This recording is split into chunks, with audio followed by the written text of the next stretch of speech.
as Russia has deployed many desperate protection. Adding logs to the side really show the level of desperation and lacking understanding of what warheads do, as this BMP-3 has had a bad day, getting hit with something which causes the vehicle to lose the track and twist the log protection. As the armor on the BMP can resist much more, the logs only work to be in the way and create dangerous splinters to nearby personnel if hit by a warhead.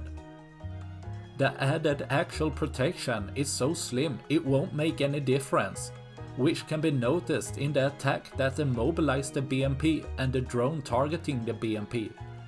Showcasing Russia's poor and improvised protection only as a sort of coping mechanism, while possibly working to worsen the scenario for the troops, making Ukraine to take out another Russian vehicle, leaving one less for tomorrow. That's all I had for this video. Please like and subscribe for more. Thanks for watching. Bye.